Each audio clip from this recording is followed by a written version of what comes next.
How's it going, everybody? My name is Philip, and today we're going to be reacting to why Russia is invading Ukraine.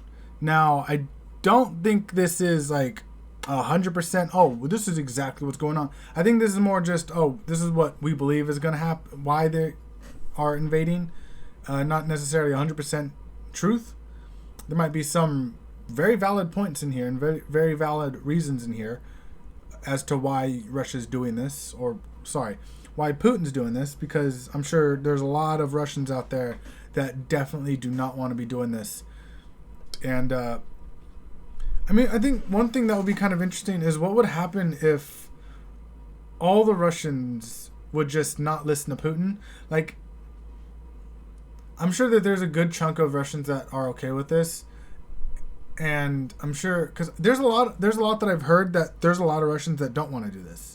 That don't want to do it. And I'm just like, oh, well, then stop, you know? The easy answer, right? Just stop. But I don't know what happens. I know that if you protest, you get thrown in jail. If you talk bad or you talk back about Putin, towards Putin or whatever, you get thrown in jail. Maybe even a Serbian jail or Siberian jail.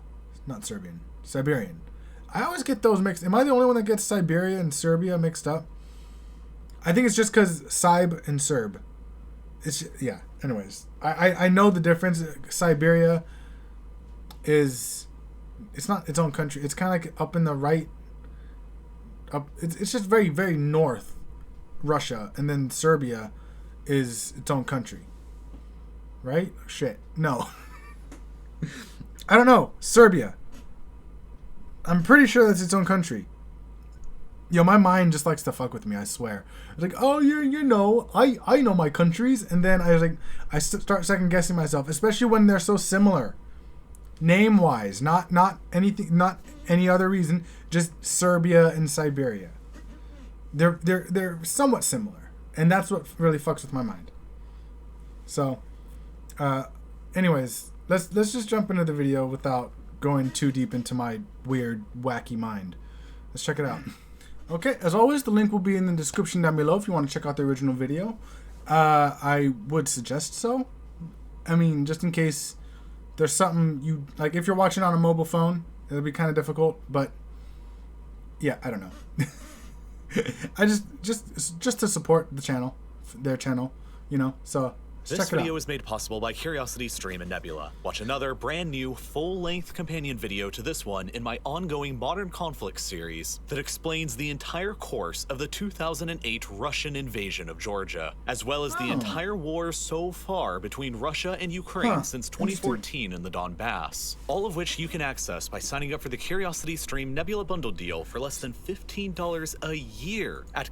Cool. So, by the way, this is, I don't know if you could see in the bottom left, this was as of February 26th. So, anything that happened after that is going to be kind of missed. Okay, so just a heads up. Curiosity Stream been almost constant news and coverage in the West about Russia's imminent plans to invade Ukraine. Yeah. Started large-scale military drills this morning. And this is a very dangerous moment. Stoking fears of an invasion. More than 2,000 troops, according to American intelligence, sent within the 24 hours. American citizens should leave now. On the morning Not of just February American, the 24th, everyone. these fears proved to be well-founded. Russia's president, Vladimir Putin, effectively declared war on Ukraine and authorized the Russian military to invade the country. Explosions were quickly reported afterwards across the country. And immediately prior to this declaration, the Russian army had amassed around 200,000 soldiers. I'm just going to say, for someone that used to be, what was he, an actor or comedian? He's doing extremely well. I love this dude. And I'm sure I'm not the only one. Yeah. Along with their tanks, artillery, equipment, and field hospitals across their border, and many others inside of Belarus along their border with Ukraine. For comparison, this is nearly the same size as the entire Ukrainian military, and about the same number of troops sent by the United States when invading Iraq in 2003. This is certainly large enough to be an effective invasion force. Even further, the Russian government has recognized the independence of the two breakaway states inside of Ukraine. Donetsk and Luhansk, and ordered Russian troops inside of both. When factoring in the Russian military presence already stationed in Crimea, you can quickly begin seeing that the Russians have Ukraine almost entirely surrounded. And now that war has broken out, it has the potential to unleash the most serious conflict seen in Europe since the Second World War. And the biggest question on everybody's mind this entire time has been this: what exactly does Vladimir Putin and Russia want with Ukraine? And the answer is, of course, it's complicated. See, the thing is, and I'm probably going to pause this a lot, so it's probably going to be quite a long video if you're not interested in watching the full thing. That's fine. But one thing I will say, one thing that I've always thought it was, like, I've always thought that Russia had this thing for Ukraine because they were both in the Soviet Union. And so when that broke apart, you know, Ukraine, obviously, they're not in the Soviet Union anymore, but they're not part of Russia or anything like that. And that was always the main reason why I thought Russia wants Ukraine back. It's like, oh, we want Ukraine. And I don't know anything really else other than them both being the USSR. So that's another reason why I want to watch this, because the origins of what Putin wants today are rooted in what happened more than 3 decades ago, back in the early 1990s, when the Soviet Union first collapsed. For centuries before this event, whether as part of the Soviet Union or the Russian Empire, the modern countries we know of today as Russia, Ukraine, Belarus, and others had all been a part of the same country, and their people had largely moved between all of them across generations. These places are all deeply and intimately connected by their shared history, and for decades, that history involved being widely recognized as one of the world's most dominant and formidable global superpowers. But all of that changed in late 1991, when, suddenly, the sweeping United Empire that had existed in some form or another for centuries collapsed, and left in its place 15 newly independent republics. Today, the largest of them. Interesting. Yo, I didn't realize Kazakhstan was that big. Not gonna lie. Also, so Georgia is quite small. So I guess I just didn't realize that there was that many countries that came from the USSR. Russia has only half of the population that the former United Soviet Union had, and she possesses an economy that's only moderately larger than Spain's, a country with only a third of the population that ceased being a great power back in the 18th century. At the same time, the massive amounts of territories that were once dominated from the central government in Moscow have been shrinking almost continuously ever since. During the Cold War, there were 2 rival competing military alliances on the European continent: the North Atlantic Treaty Organization, or NATO, in the west, and the Warsaw Pact in the east. Moscow didn't outright rule the countries of the Warsaw Pact, but they were effectively locked into Moscow's orbit as thralls or puppet states. From Moscow's perspective, these states provided a massive buffer against any potential military incursion from their primary Cold War rivals to the west in NATO. You see, from the Netherlands in the west to the Ural Mountains in the east, this whole part of Europe is dominated by a geographic feature called the North European Plain. Almost entirely flat, the plain is shaped like a funnel, with a very narrow width in northern Germany, but with a mouth that opens up increasingly wider as it approaches the Ural Mountains. As the open plain gets wider across the east, it becomes increasingly difficult to defend across its entire length. And as a result, from the perspective of any regime based in Moscow, regardless of the time period and regardless of the ideology, it is imperative to expand control westwards across as much of this open plain as possible in order to narrow the gap that they need to defend in the event of a conflict with the West. During the Cold War, the control of this plain by a regime in Moscow was at its greatest historical extent, and was exerted either outright or by proxy from the Urals all the way through East Germany, and the entire wider section of the funnel was firmly controlled by Moscow, with Austria and Finland remaining neutral neutral and Yugoslavia a non-aligned communist state. The only fronts that Moscow at the time had to truly worry about against NATO were across the Sudeten Mountains, the Black Sea, and a narrow line across the North European plain in central Germany, all easily defensible positions. Any invasion of the Soviet world from the west across these geographic frontiers would have been incredibly difficult. But in the 30 years since 1991, the situation has changed dramatically against Moscow's favor. Today, the former Warsaw Pact territories of East Germany, Poland, Czechoslovakia, Hungary, Romania, and Bulgaria are all a part of NATO, while the former Soviet republics themselves of Lithuania, Latvia, and Estonia all are as well. This reality has pushed the NATO front lines significantly further to the east, across the wider section of the North European plain, and has separated Russian territory between the mainland and the Kaliningrad exclave here, across what's known as the Suwalki Gap.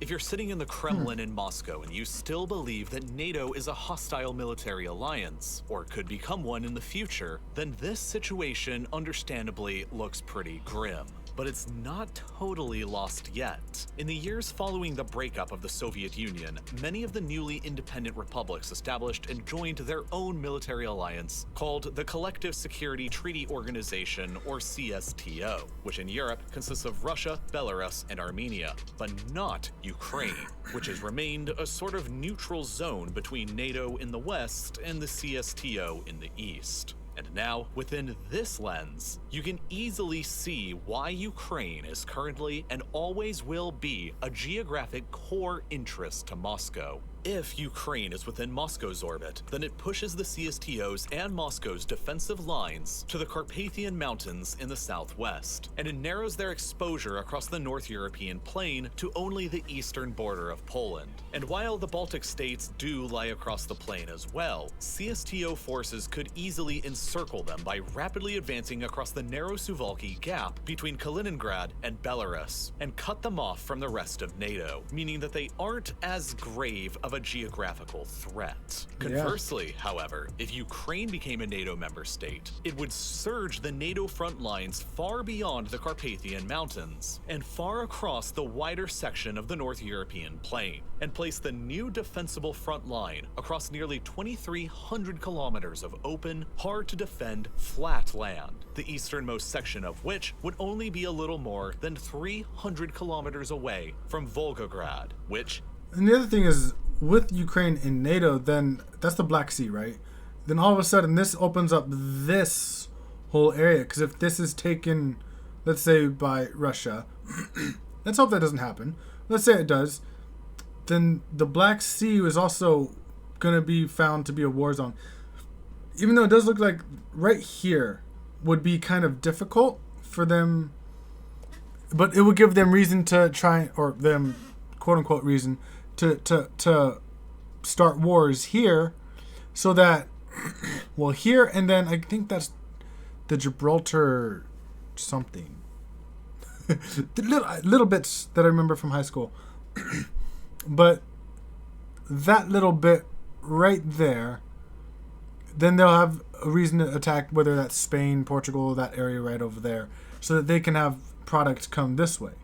Even though they should be fine from product on the East Coast, because they have, if taken, would shut down the entire Volga River and cut off Russia's valuable oil and gas resources coming up from around the Caspian Sea from the rest of the country. I didn't even know that. Happened during the Second World War, back when the city was better known as Stalingrad. Even further, Belarus, a friendly and loyal CSTO state that is often considered a mere extension of Moscow itself, would suddenly become an indefensible salient protruding deep into the NATO front lines, surrounded entirely by NATO territory on 3 flanks. Thus, Ukraine's outright control by Moscow, or at least neutrality, is essential to the defense of the CSTO and Russia, if you believe that NATO is a hostile aggressor or could become one in the future. But all of this is really only the beginning of what Russia and Putin want from Ukraine.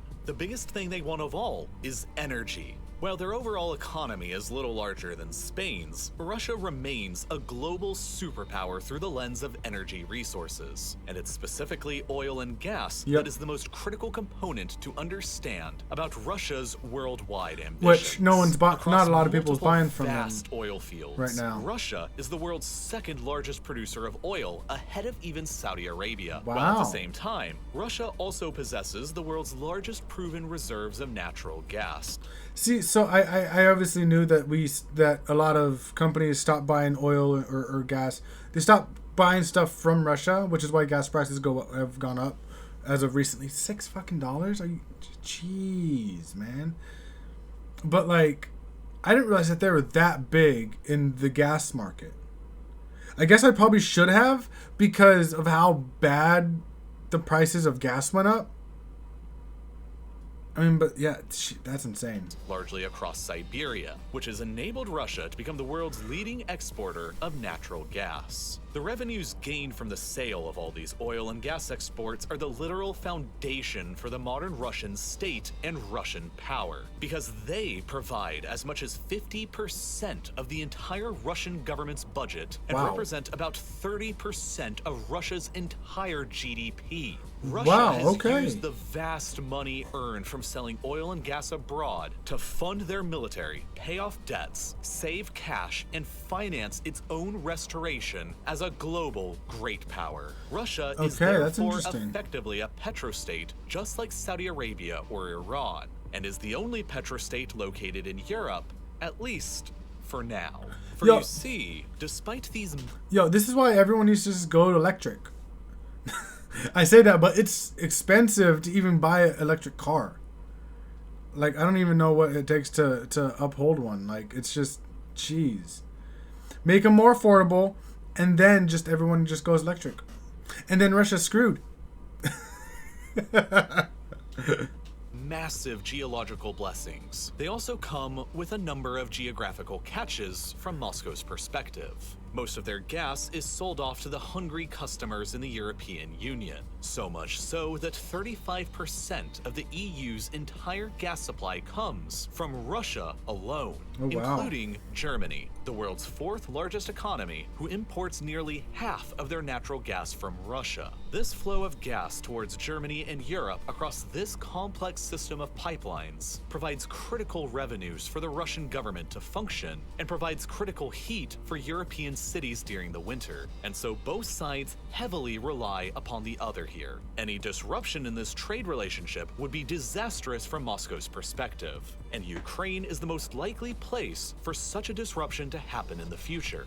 Back during the Soviet times, when Russia and Ukraine were both one country, pipelines were built across Ukraine almost like a bridge that transported gas directly from the Siberian sources. I think I heard that they have stopped in Europe. That but recently. Then, all of a sudden, after the USSR's collapse, Ukraine was an independent country who's demanding tariffs to the tune of billions of dollars a year from Russia in order to continue using their country as a gas bridge to Europe. And Russia had no other choice but to agree, because the pipeline infrastructure anywhere else didn't yet exist. As late as 2005, 80% of Russia's gas exports heading to Europe were still flowing across pipelines through Ukraine. But in the decades since, Russia has sought to solve this over-reliance on Ukraine by building multiple new pipelines that avoid Ukraine entirely, like Yamal Europe across loyal Belarus, Nord Stream 1 and 2 beneath the Baltic that go directly from Russia to Germany, Moscow's largest single customer, along with South Stream, Blue Stream, and Turk Stream beneath the Black Sea. By 2024, Russia has plans to completely cease all of their gas exports through Ukraine entirely, and the government will save billions of dollars in tariffs as a result. But that is hardly what has been so threatening about Ukraine recently. Significantly more menacing to the perspective of Moscow was the discovery, for the first time in early 2012, that Ukraine's exclusive economic zone within the Black Sea may contain more than 2 trillion cubic meters worth of natural gas, largely concentrated around the Crimean Peninsula.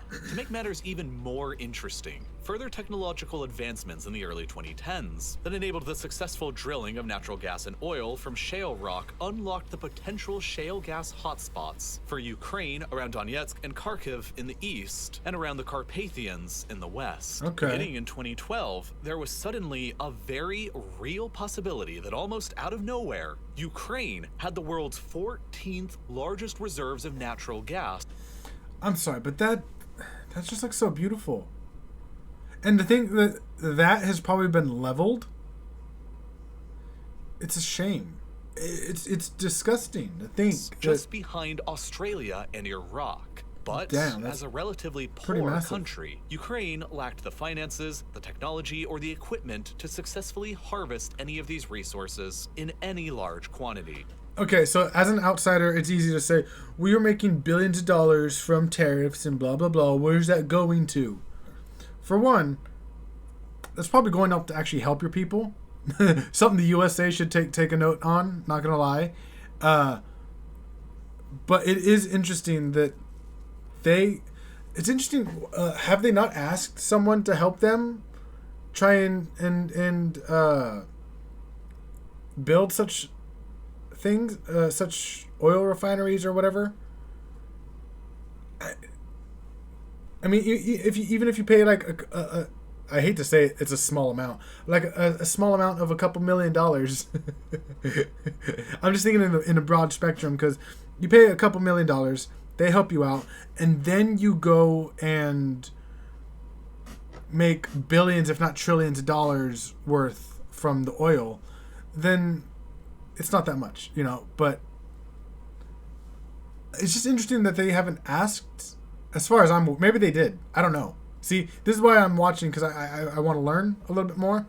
And it's, interesting. But that all changed when, shortly afterwards, the Ukrainian government began granting exploration and drilling rights to the likes of Shell and Exxon. Okay. It was suddenly possible that within a few years, these Western companies would enable Ukraine to transform into Europe's second petrostate, which would have not only been a direct and serious competitor to Russia's own gas supply to the European Union, and thus at the same time a major threat to the Russian government's budget and GDP, but would have also provided the easy path of eventual Ukrainian admission into the European Union and NATO as well. And this is what's really, in my opinion, what this whole situation is truly about. In 2012, at the time when these discoveries were initially made, the man in charge of Ukraine was Viktor Yanukovych, a pro-Russian politician who was keeping Ukraine more politically aligned with the interests of Moscow. So long as he was president, these discoveries were not directly threatening to Russia. But when suddenly in February 2014, his government was toppled in a pro-EU and pro-Western revolution in Kiev, Moscow was very quick to take the opportunity to invade some of Ukraine.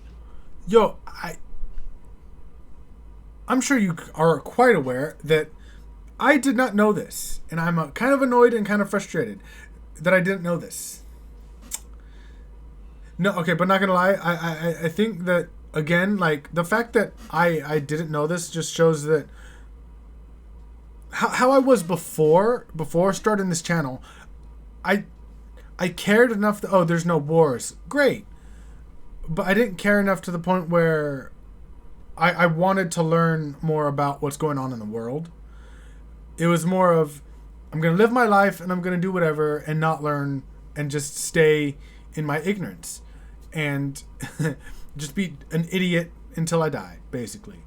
Not know better, not be able to complain about things, not get pissed off because this is happening, that is happening, this and that and all that, everything. But thanks to this YouTube channel now, I've definitely started learning more, broadening my horizons and just learning more of everything. And I've had more of a willingness to understand what's going on in the world rather than just in the U.S. And I think that that's quite important. Or necessarily U.S., Mexico, and Canada. Because, they're literally my neighboring countries. So it's just like, what happens there it's kind of important because it might affect us, And so it's important to learn more about the world because, again, something that happened across the world in Russia now is definitely affecting us here massively in the U.S. Seize the Crimean Peninsula and annex it in the name of historical claims and protecting ethnic Russians. But by seizing Crimea, the Russians also took direct control of 2/3 of Ukraine's coastline and, by extension, the vast majority of Ukraine's maritime exclusive economic zone. And, most critically, an estimated 80% of Ukraine's potential offshore oil and gas reserves. That's in addition, insane. billions of dollars worth of drilling equipment and other assets in the peninsula were seized by the Russians, all of which completely crippled the Ukrainian government's future potential to challenge Russia's gas supremacy in Europe. To make matters even worse from Ukraine's perspective, the areas of Ukraine that are the most rich in shale gas are located very near to the most major conflict zones encouraged and funded from Moscow, with the Donetsk and Luhansk rebellions here and the Transnistria breakaway republic in Moldova over here, which, in my view, is not a coincidence. As a result, Shell and Exxon both backed out from all of their contracts with the Ukrainian government shortly afterward. So that is interesting because literally if this becomes bigger and they start going down this way, then that gives them pretty much almost the entire access to this oil supply down here. So then Ukraine would only have this part because obviously right over here is where this other war is going on. So that just takes a big chunk from them.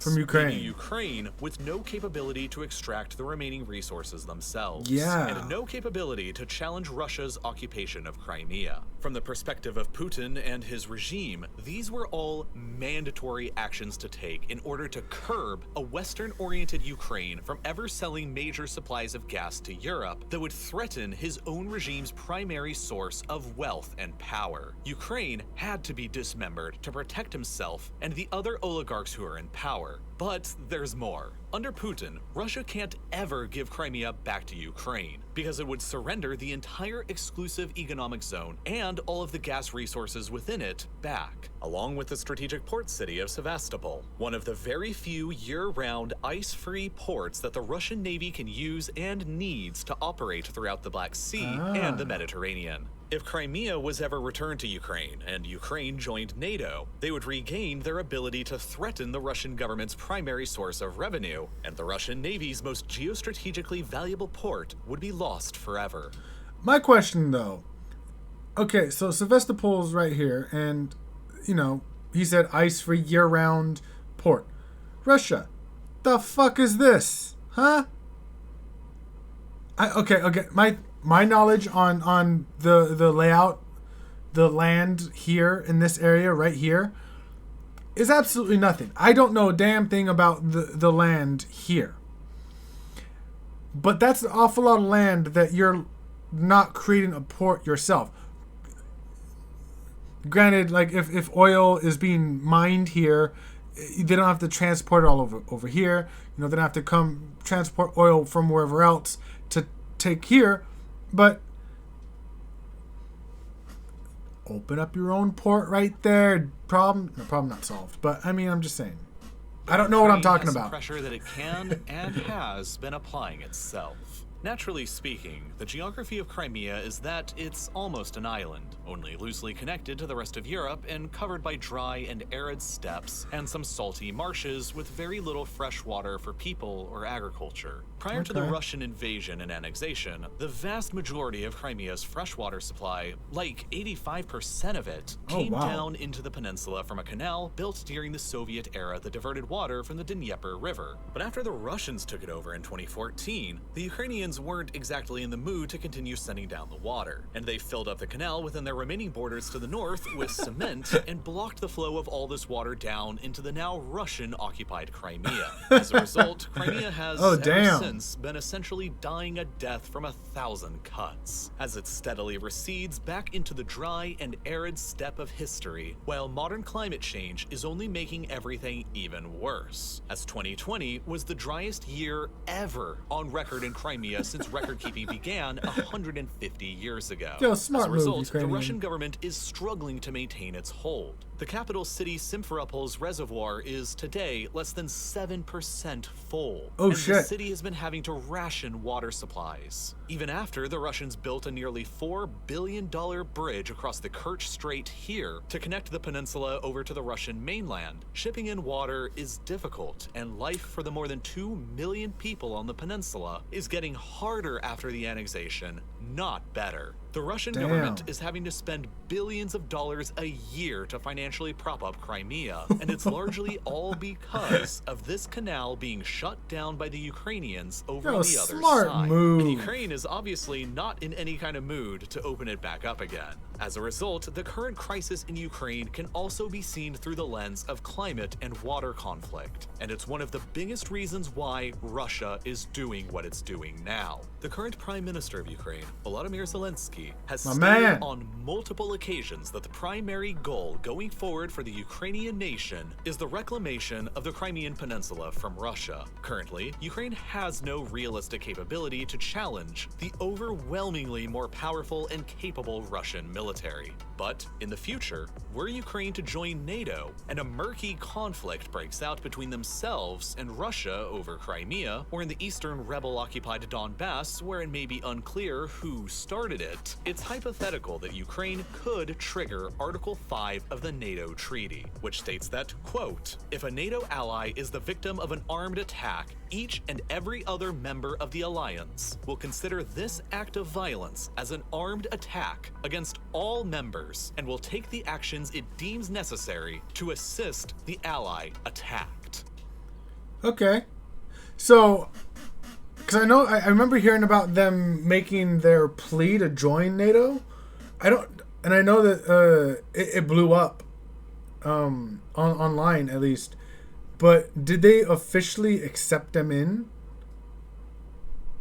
Or this I don't know if he goes over this or not, so I'm just gonna continue. Therefore, in the future, the fear of those in power in the Kremlin is that Ukraine will bring in the rest of NATO to fight Russia in taking back Crimea. And that is a war that Moscow knows it will lose. Not only because of NATO's much more advanced military capabilities, but because of Russia's own internal demographic problems. Ever since the collapse of the Soviet Union, Russia's deaths have exceeded her births, while the nation's fertility rate has been among the lowest in the world.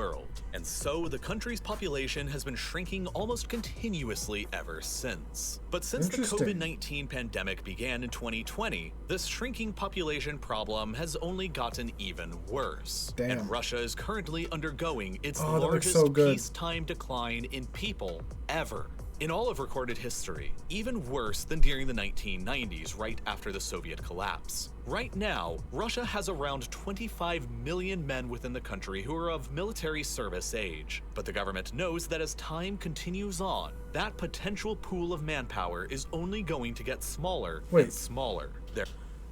They just said men, so they don't have women in the armed forces, and I know that's a big thing here. Is like, oh, equality and all this and that.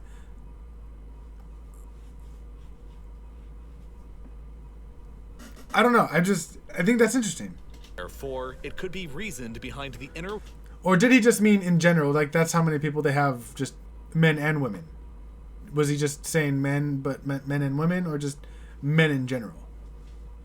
Walls of the Kremlin that the longer Russia waits to act upon Ukraine, the more difficult it is going to become in the future. And so the earlier, the better. Now, by occupying Crimea and by maintaining conflicts in the Donbass region of eastern Ukraine, Russia has so far succeeded in keeping Ukraine out of NATO. And by building up troops along the border and hosting joint military exercises in Belarus, Moscow is further able to signal to Ukraine that they are in danger, which can panic investors in the Ukrainian government and damage the economy even further, and which forces Ukraine to spend even more money on their own military and defense, taking away a vital cache that they could be using to further develop their own natural gas infrastructure. And of course, Russia has been fueling a war inside of Ukraine in the east now for years, ever since 2014, that has greatly depleted the Ukrainian government's time, manpower, and resources. After being taken over by pro-Russian separatists following Russia's invasion and annexation of Crimea, both Donetsk and Luhansk declared their independence from Ukraine 8 years ago, and after being supported financially and militarily from Russia, have continuously been fighting a war against the Ukrainian government ever since that has already claimed the lives of more than 14,000 people. For years, most of the territory of each has been controlled by the Ukrainian government. But just a few days ago, Russia, for the first time, officially recognized both as fully independent countries separate from Ukraine and deployed their troops into each. Right now, as I made this video, it's still unclear what exactly Putin is ultimately planning for Ukraine. He may only be plotting a limited strike into the country in order to permanently sever both Donetsk and Luhansk from the country, as he did with Crimea 8 years previously, and effectively occupy each. He may also be plotting a further limited strike from Crimea in order to neutralize the block in the canal in order to free up Crimea's struggling water supply. He may be planning to go further, though, to ensure that this situation never happens again, and push Russian territory all the way to at least some of the Dnieper River to simultaneously stabilize Crimea's geographic position by freeing up the water supply, deny even more of Ukraine's coastline and access to natural gas reserves, and set up a stronger potential defensive line against any attack from the west along the Dnieper River's banks. Alternatively, he may also be planning a southern takeover of Ukraine, which would simultaneously bring Donetsk and Luhansk into Russia, link up Crimea with the Dnieper River and the canal, block off Ukraine from the rest of the Black Sea, and transform the country into a landlocked state, permanently removed from any remaining offshore gas deposits, and link up mainland Russian territory with both Crimea and loyal Transnistria in the west. Or he may really be planning an all-out assault to take over the entire country, so as to guarantee that Russia and the CSTO's defensive lines against NATO are pushed further back towards the more narrow opening of the North European plain between the Carpathian Mountains and the Baltic Sea across the border of Poland. And in so doing, guaranteeing that Ukraine will never be used against them, and that Belarus will never become an indefensible salient. From there, Russian provocations into Moldova are almost a certainty next. Another former Soviet state who isn't a member of NATO, and conveniently already has a pro-Russian breakaway state that Russia will eventually get around to recognizing as well. Transnistria. It's all a part of Putin's repeatedly stated goal of bringing back the old Soviet and Russian Empire for the 21st century. Now that Putin has chosen to invade, it's not entirely clear what's happening as the facts on the ground are rapidly developing. But what is clear are Putin's demands. He has demanded that the West agree to 3 main terms. 1. That Ukraine never be allowed to join the NATO alliance. I think I've heard that. 2. That NATO and the United States withdraw all of their armed forces from Eastern Europe back to the pre-1997 boundaries of NATO, ending in Germany. I feel like I might have heard that as Poland, well. the Baltic states, and much of the rest of Eastern Europe. And that 3. NATO and America agree to freeze the NATO alliance as is and rule out any future expansion of new members. That's asking a bit too much. The alliance will not hold any military drills in Ukraine, Eastern Europe, or in the Caucasus without prior Russian consent. The West and NATO, of course, will never accept any of these terms, Yeah. and Putin must know this. But through the lenses of geographic security, the economics of oil and gas, the changing climate, the shortage of water in Crimea, and Russia's own sensitive internal demographic crisis, it's clear to see what Russia's primary concerns are with Ukraine, and only time will tell how Russia and Vladimir Putin act upon those concerns. But by analyzing how Putin has acted before during times of crisis, we can likely figure out how he'll act again in the future. The recognition of both Donetsk and Luhansk as independent countries and the deployment of Russian troops into both before launching the full-scale invasion across the entire country next mirrors a striking, uncanny uncanny resemblance to exactly what Putin and the Russian government did against Georgia 14 years previously, back in 2008. Back then, the Russian army invaded the country of Georgia in what would ultimately become the first European war of the 21st century. Two pro-Russian breakaway provinces inside of Georgia, Abkhazia and South Ossetia, were each recognized by Russia as fully separate and independent countries. I've never heard of this, By so I using have the to look this pretext up. of Georgian occupation of both, Russia deployed troops into both, and from there, initiated a full-scale land, sea, and air invasion across the rest of Georgia.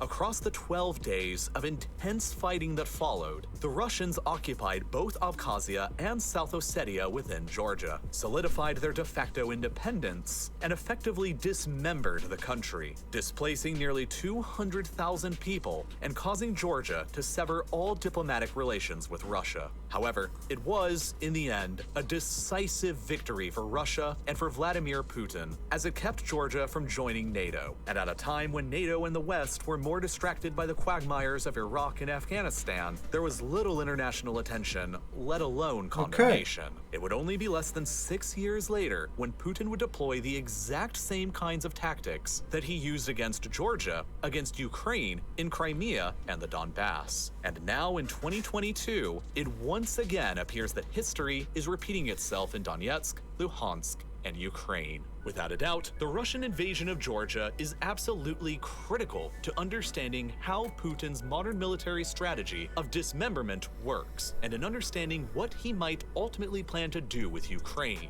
But unfortunately, if I made a video about it on YouTube, it's a guarantee that it would get demonetized and age restricted, and as a result, there's simply no way that you would ever see it. Yeah. So instead, I created yet another full-length companion video to this one in my ongoing Modern Conflict series that's about the exact same length as this video was, that covers the entire course of the Russian invasion of Georgia from beginning to end, and uploaded it directly to Nebula.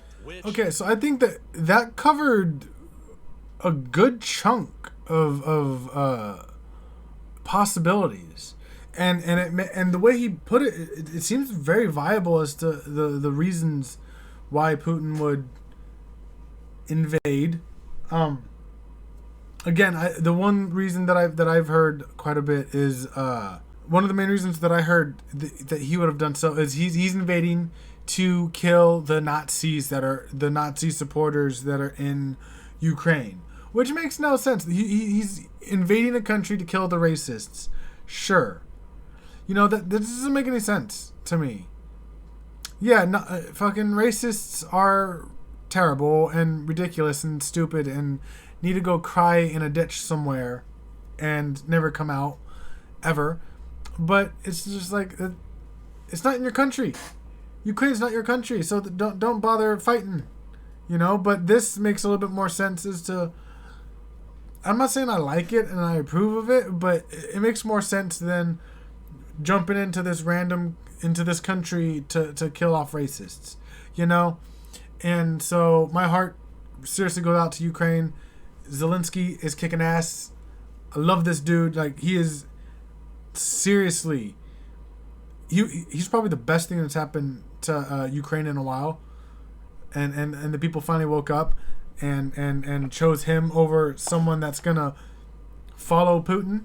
That's terrible. I mean, and I'm sure there's a good chunk of people that weren't happy about it, but I mean, just look at what he's done so far, you know, and making sure that everyone that he like. I mean, just yeah. But thank you guys so much for watching. It's been kind of a long video today. Thank you guys so much for sticking with me through most of this. Definitely, like I said, go check out Real Life Lore in the comments in the description down below. I think that it was incredibly in detail and whatnot. And if there's more stuff that you want to check out from him, definitely go onto Curiosity Stream or Nebula, whatever the hell that is. It looks like you gotta pay for it. So if you don't want to pay for it, then I mean, don't check it out, I guess. But definitely give him some love and whatnot. Again, I would love to, when all this is over, and I hope that Ukraine is still Ukraine and not part of Russia. I personally would love to go over and do what I can to help rebuild Ukraine. Honestly, I don't have any skills or anything, but I will put in the work to make sure that people over there can feel safe again.